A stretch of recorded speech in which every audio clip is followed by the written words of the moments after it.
Hey, True Believers, Englentine here with a review of The Punisher, #1. Yeah, they restarted the comic. Can you believe that? I actually, I got to start reading previews.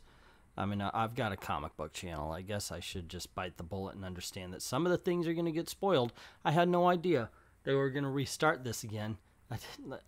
Oh, okay. But, I got to tell you, I love this freaking book. For what I think The Punisher is, here we have it.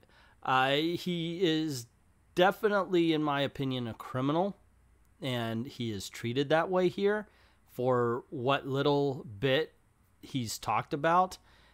Mostly, he's a force of nature in this, and it really fits him. It really fits him to be that in this particular mission. I know it's not going to last. You're going to get a writer or a new writer, and at some point, you really do have to start telling a story with dialogue.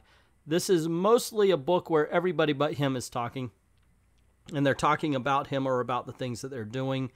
And basically, the Mandarin and Hydra and Baron Zemo, they've got an idea to take over the UN, or to get votes to do something. I'm sorry, it was like that was the part that didn't really sink in. It was mainly the Punisher stuff, but the Punisher's out to stop them, and he begins to do so with great prejudice. The Mandarin is set up to be a decent villain here as well. He's not a Renfield mustache twirling Dudley Do-Right style villain, but he is definitely evil, and I like the fact that they set him up to be that way.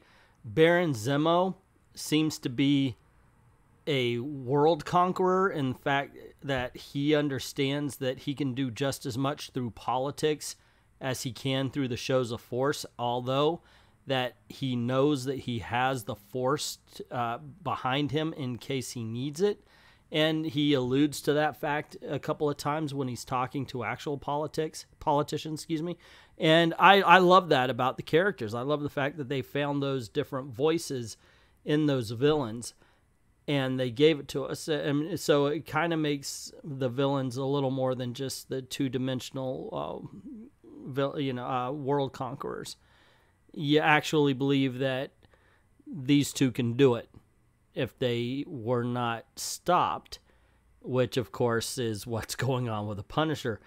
He is very much treated like the boogeyman in this. I think somebody watched John Wick and went, you know who he seems like?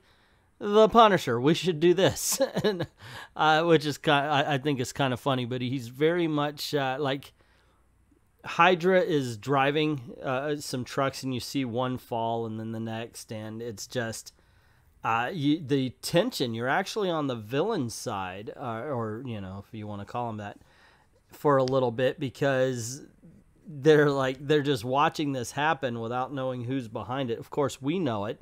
And it's funny because the tension is built for them, and they're the bad guys.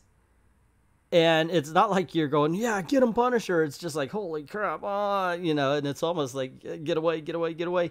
But it really works. It really works. The carnage is outrageous. The violence. This is one of the most, if not the most violent comic book I've read from the mainstream, from the big two, in a long damn time. I mean, obviously, if you go to independent comics, you're going to find more violent books. But as far as Marvel and DC, this one does it, guys. I'm very happy with the way the Punisher went. Now, granted, everybody else has a character. Tony Stark is even in this. I like Baron Zemo's right-hand man, or his partner, his business partner, I should say, who is not intimidated at all, even though he's not a costume or anything like that. Tony Stark's in it, and he's okay. He's rather bland a little bit, but overall, he's not wasted. But the Punisher, like I said, the Punisher is scenes of, like, you'll see him full in silhouette, and then you'll see the belt, you'll see the hand cocking the gun, that kind of thing. So even though you're reading a Punisher comic book, he's also kept in the dark a little bit. So there's not a lot I could say about the Punisher, because he shoots people indiscriminately. Well, not indiscriminate. Obviously, they're the bad guys, but it's just, that's what he's doing. He is a murder machine in this one. So take that how you will. I mean, you can see the carnage going through as we're talking, as I'm doing the review here, and it really sat well with me, guys. I have to say, the art, I loved it. I love and it's one thing that the drawings look good. I don't like these single page things that go on with the single panel eye mouth thing. That was a little bothersome, and it messed up what I thought was an otherwise good page. But look at this one. You see how he's in the silhouette shooting a guy from the, it's that kind of thing, and it's all told by the helmet. I like that. I like that little art style. I like that choice. That was done very well. But that single panel between the two, no, it was a waste in my opinion. Just, you could have had one extra word in that, because it ruins it in my opinion. But that is just my opinion. You may think differently.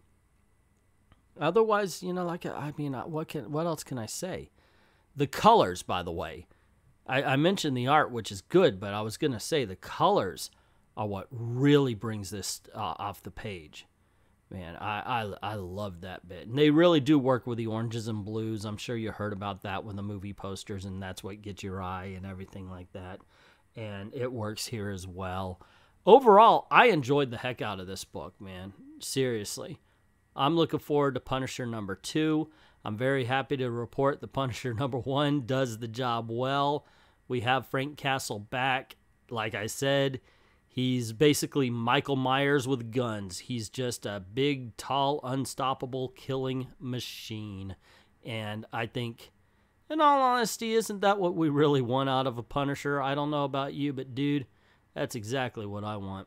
But that's just my opinion. What is yours? Have you read The Punisher #1? Are you planning on it? Or are you planning on buying it? Let me know in the comments below what you thought, especially if you disagreed. I love hearing the other side of the argument, by all means.